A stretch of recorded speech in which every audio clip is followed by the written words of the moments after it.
We're going to pull back the curtain on the worldview of a man who lives and breathes in the shadows of extreme power. We're talking about Gavin de Becker.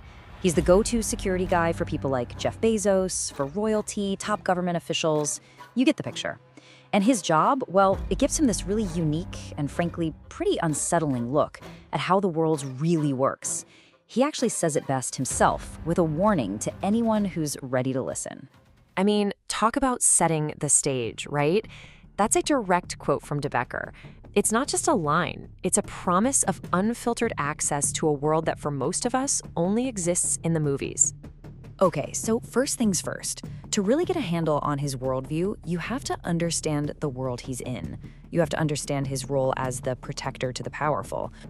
And we're not just talking about your typical bodyguard stuff here. No. His firm specializes in what he calls anti-assassination. They're protecting the world's most prominent people from physical threats, sure, but also from blackmail, from extortion, from attacks on their reputation. This is the guy who designed security for the US Supreme Court. The stakes just don't get any higher than that. So all of this high-level experience, it put him right in the middle of one of the biggest, most high-profile hacks we've seen in a long time, the hacking of Jeff Bezos's personal phone. And what his investigation turned up, well, it tells a pretty chilling story about our illusion of digital privacy. I mean, that's the question on everyone's mind, isn't it? If the founder of Amazon, a literal tech titan, can't keep his phone safe, what hope is there for the rest of us? Well, according to de Becker's team, the culprit was a piece of spyware called Pegasus 3. And here's the crazy part. It's a no-click exploit. What that means is the target, in this case Bezos, didn't have to click a suspicious link or download a weird file, nothing. The spyware just silently infects the phone, and bam, the attacker has total control. The camera, the mic, all your messages, everything, even when your phone seems like it's turned off.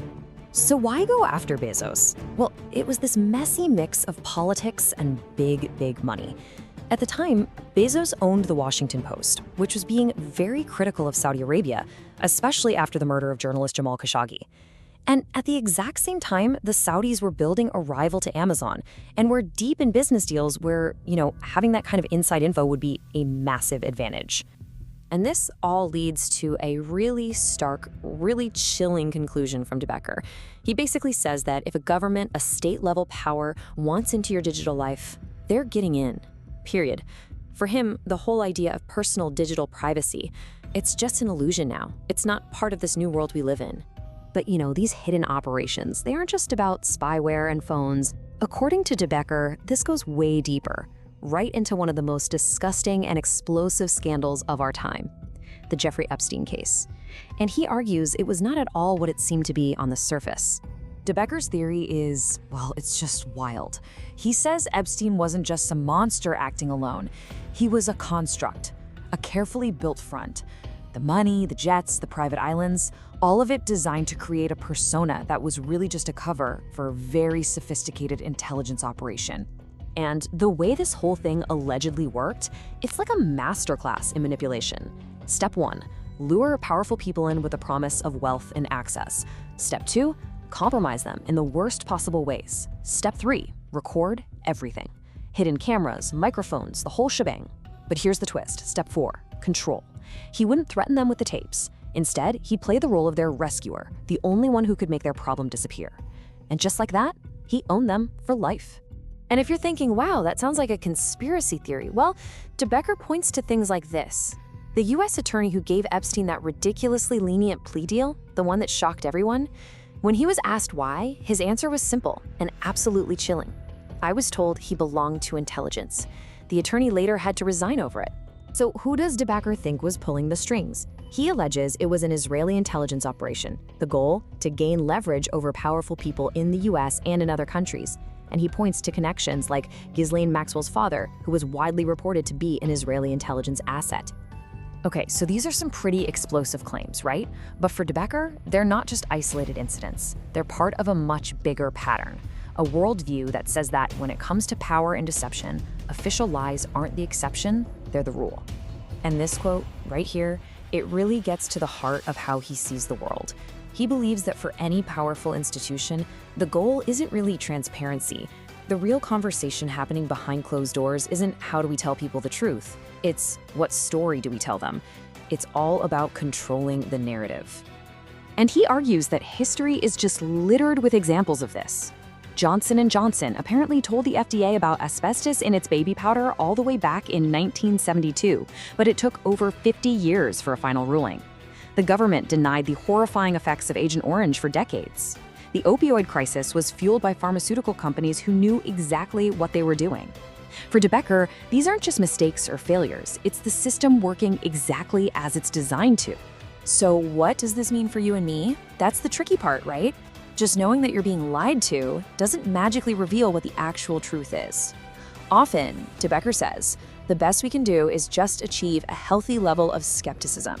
To just know deep down that the official story probably isn't the whole story. Okay, so if we're living in this world of high-tech hacks and official lies, what are we supposed to do? How do we protect ourselves? Well, according to De Becker, our greatest defense isn't some new technology. It's something we were all born with. It's our intuition. It really comes down to this, doesn't it? If you can't trust the institutions, the government, even your own phone, what is left to trust? Where do you put your faith? For De Becker, the answer is something inside all of us. He makes this really sharp contrast between logic and intuition. He sees logic as kind of slow and plodding. It goes step by step from A to B to C, and it can be easily fooled by bad information. But intuition, he calls that our internal nuclear defense system. It's instant, it's holistic. It doesn't go ABC, it just jumps straight from A to Z. It's that gut feeling, it's knowing without knowing why you know. And to show you just how powerful this is, he often shares this quote from a victim of a terrible crime. Looking back through her diary, she realized that her very first uneasy feelings about the person who hurt her, that was the truth. It was all there. As she put it, the ending was embedded in the beginning. If only she had listened to that initial gut feeling. So at the end of the day, that's what De Becker leaves us with. It's a question for all of us. In a world where the official story seems to be constantly breaking down, where the facts themselves are in dispute, just take a second, forget all the noise. What is your intuition telling you?